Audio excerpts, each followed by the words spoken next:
السلام علیکم بچوں، کیسے ہیں آپ لوگ؟ آپ لوگ میرا خیال ہے کہ لیکچر سنتے ہی نہیں ہیں، آپ لوگوں کے لیے بھیجے جا رہے ہیں۔ اور دوسری بات یہ ہے کہ بیٹے اب کالج کھل جائیں گے انشاءاللہ تعالیٰ، تو ہم نے جتنا اس کے اوپر پڑھ لیا ہوگا ہم اس سے آگے سے سٹارٹ کریں گے، ہم پیچھے نہیں جائیں گے۔ اس لیے آپ لوگ ان کو ساروں کو پڑھیں بھی اور یاد بھی کریں نا۔ آپ کا بھی کام جو میں آپ کو بتاتی ہوں وہ کراتے ہیں۔ تو آج میں آپ کو آج ہم نے پڑھنا ہے وہی درجہ بندی کی تاریخ۔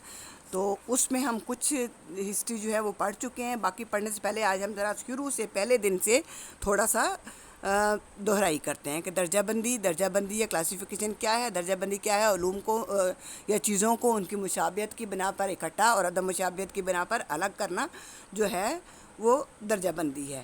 جب ہم لائبریری کی درجہ بندی کے اوپر آتے ہیں تو لائبریری کی درجہ بندی جو ہے وہ یہ ہے کہ علوم کو ایک جیسے علوم کو ایک جگہ اور دوسرے خیالات یا علوم کو جو ہے اسی طرح ان کی مشابہت اور عدم مشابہت کی بنا پر الگ کرنا۔ جس طرح آپ کو میں نے یہ اگزامپل دی تھی کہ لائبریری سائنس جو ہے وہ اکنامکس سے ڈیفرنٹ علم ہے، اور اکنامکس جو ہے وہ فزکس سے ڈیفرنٹ ہے۔ اور اس طرح اب اگر ہماری کتابیں جو ہیں وہ ساری اکٹھی سب سبجیکٹس کی ایک ہی ڈھیر میں پڑھی ہوں تو ہمیں آپ کو اپنی لائبریری سائنس کی کتاب اور اکنامکس کی کتاب ڈھونڈنے میں مشکل ہوگی۔ تو اس لیے اس کو ہم جب درجہ بند کیا ہوا ہوگا تو الگ الگ ہر سبجیکٹ کی کتابیں پڑھی ہوں گی تو آپ کو ڈھونڈنے میں آسانی ہوگی۔ اس کے بعد ہم نے درجہ بندی کی تعریفیں پڑھی ہیں، ان کو آپ یاد کریں گے۔ مختلف لوگوں کی ہم نے جونس کی پڑھی ہے، آکسفورڈ انگلش ڈکشنری کی پڑھی ہے، encyclopedia of librarian information science کی پڑھی ہے، پھر مسز مارگریٹ من کی بڑی تفصیلی ڈیفینیشن ہے، پھر اس کے بعد 5ویں نمبر پہ غنی اسلام سبزواری کی ہے، پھر 6 نمبر پہ الطاف شوکت کو ہم نے پڑھا ہے، پھر بروک سیئرز کی تعریف بھی لمبی ہے۔ اس کے بعد ہم نے درجہ بندی کی اہمیت کو پڑھا ہے۔ درجہ بندی کی اہمیت کیا ہے؟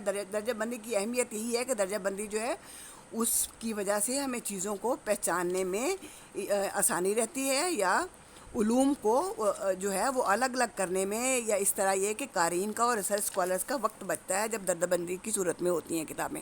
اور اگر درجہ بند نہ ہوں تو جو ریسرچ اسکالرز ہوتے ہیں یا محقق ہوتے ہیں ان کا وقت بہت قیمتی ہوتا ہے، ہم بہت ہی دنوں تک یا بہت گھنٹوں تک ایک ایک کتاب کو ڈھونڈتے رہیں تو ان کا وقت ضائع ہو جائے۔ اس طرح درجہ بند ہوتی ہیں کتابیں تو ہم فٹافٹ وہ ہمیں لسٹ دیتے ہیں، ہم جلدی سے ہم ان کی ضرورت کا مواد جو ہے وہ ان کو فراہم کر دیتے ہیں۔ اب ہے درجہ بندی کے اغراض و مقاصد۔ درجہ بندی کیوں ضروری ہے؟ اغراض و مقاصد کا مقصد یہ کہ کیوں درجہ بندی ہم کس لیے کرتے ہیں۔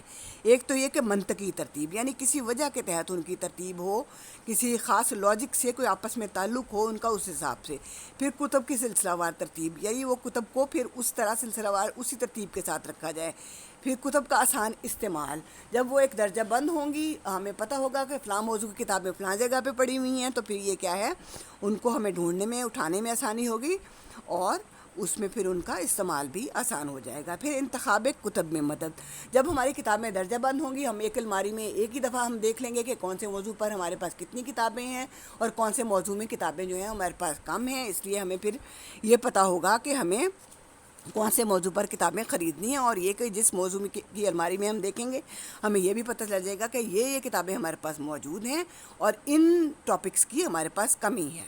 پھر یہ ہے کہ کتب کی نمائش میں اس طرح ہوتا ہے کہ پھر وہ بھی درجہ بندی کے حساب سے ہر کسی خاص موقع پر، قائد اعظم ڈے پہ، 14 اگست پہ جب ہم کتب کی نمائش کا اہتمام کرتے ہیں تو کتابیں جو ہیں اپنی جگہ پر پڑی ہوتی ہیں، وہاں سے ہمیں لینا اور کرنا آسان ہوتا ہے۔ پھر یونین کیٹالوگ میں ہیلپ فل ہے۔ یونین کیٹالوگ بھی میں نے آپ کو بتایا تھا، 2 یا 2 سے زیادہ کتب خانوں کا کیٹالوگ ہوتا ہے، تو اس میں بھی ہم ہر مضمون کی کتابیں لے کر تو یونین کیٹالوگ دوسرے کتب خانوں کے ساتھ ملا کر بنا سکتے ہیں۔ کتابیات کی تیاری، کتابیات بھی ایک کتابوں کی لسٹ ہوتی ہے، وہ بھی پھر ہم اپنے کتب خانے کی کتابیات جو ہے وہ اس کو ترتیب سے رکھی ہوئی کتابوں کو دیکھ کے اس میں کر دیتے ہیں۔ پھر اب اگلا ٹاپک آ جاتا ہے لائبریری مواد سے کتاب کے اخراج کے لیے بھی۔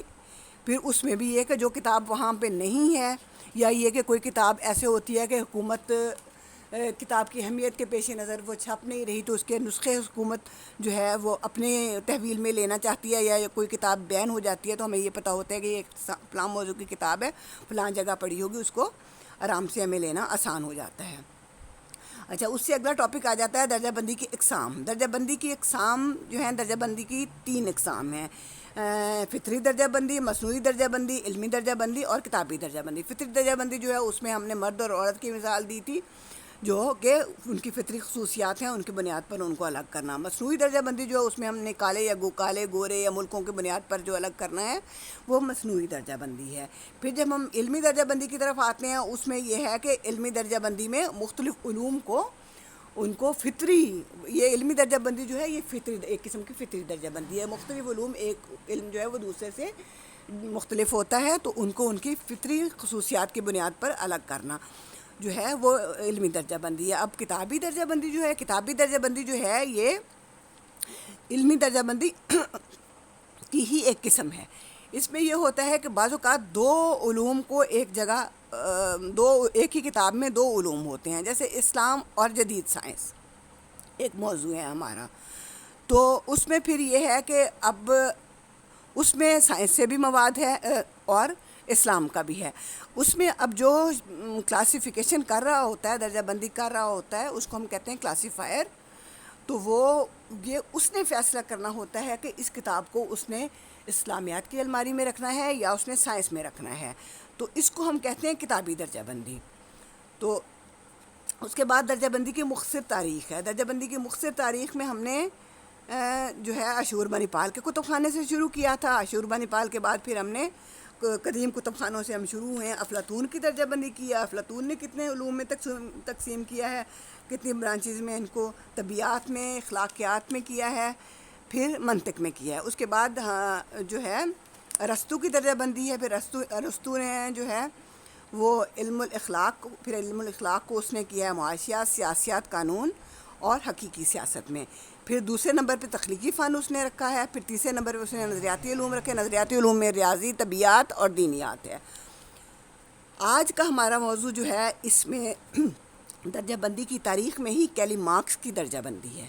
کیلی مارکس کی درجہ بندی جو ہے اس میں کیلی مارکس جو ہے یہ سکندریہ کے کتب خانے کا، آپ پہلے فرسٹ ایئر میں پڑھ چکے ہیں، یہ سکندریہ کے کتب خانے کا لائبریرین تھا اور یہ اس نے اس کے کتب خانے کا کیٹالاگ بنایا تھا اور علوم کو اس نے درجہ بند کیا تھا.